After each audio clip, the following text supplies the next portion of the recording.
Welcome to the Property Elite podcast.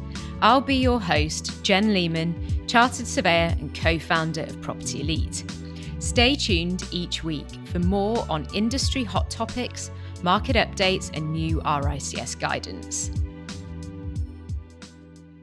As an APC counsellor, supervisor or mentor, it's likely that you will want to or be asked to provide an EMOC interview to your candidates.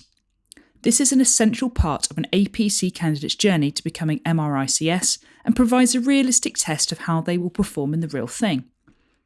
Official APC interviews are conducted online by RICS using Microsoft Teams. On this basis, we recommend that EMOC interviews are also conducted using Teams, so that you can provide candidates with an accurate feedback on their performance using the same platform. If you have the opportunity to provide your candidate with more than one EMOC interview, perhaps do one in person and then the second or final interview online. RICS script and interview structure. It is easy to run a solo, chaired and assessed EMOC. If possible, however, you should bring in colleagues to perform the three key roles of chair, assessor 1 and assessor 2. The script and roles that each of you will follow will depend on if you have a solo panel or a panel of 3. Either way, you should follow the official RICS script and interview structure to simulate what the candidates will experience in the real thing. We recommend that all APC counsellor, supervisor or mentor undertakes the RICS assessor training, providing that you have the time to commit to providing real-life assessments for RICS. This will provide you with the best possible insight into how the interview process works and best practice for assessors. You can also undertake your chair training and further assessor training for the other APC routes such as SPA and specialist. The interview must last for exactly 60 minutes, no less and no more, unless the candidate has any access arrangements or special considerations where additional time may be allowed by RICS. The structure that you must follow when providing an EMOC interview can be found online. We recommend booking a 2-hour slot when providing an EMOC interview to a candidate.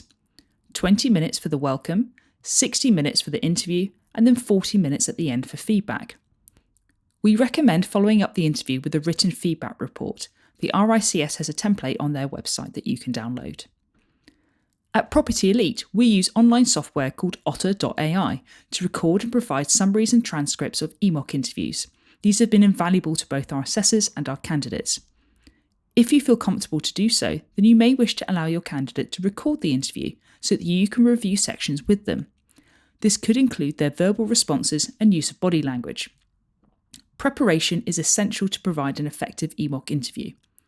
This includes reviewing the candidate's submission and preparing areas of questioning or focus. We do not recommend having a stringent list of questions that you will ask, as the questioning will take its own path once you get started. However, some cues and starting questions will help you to structure the interview effectively. Try to avoid just reading out the questions. The candidate's answer will often provide areas to ask follow-on questions and explore their advice level 3, actions level 2 or knowledge level 1. And to conclude, some advice on best practice when delivering your EMOC interview. Firstly, base all the questions on the candidate's declared competencies and experience. You should not question the candidate on competencies outside of those that they have declared. Start your questioning at the highest level that the candidate has declared. Base your questions on the candidate's examples. Do not ask hypothetical questions or questions outside of the experience declared by the candidate. You may need to ask wider questions if the candidate has not written about specific examples or if the examples provided are not relevant to the competency requirements. Do not use stock questions or focus your questioning on level 1 if a higher level has been declared. If a candidate does not reach the highest level declared, then you can work down the competencies to assess their competence.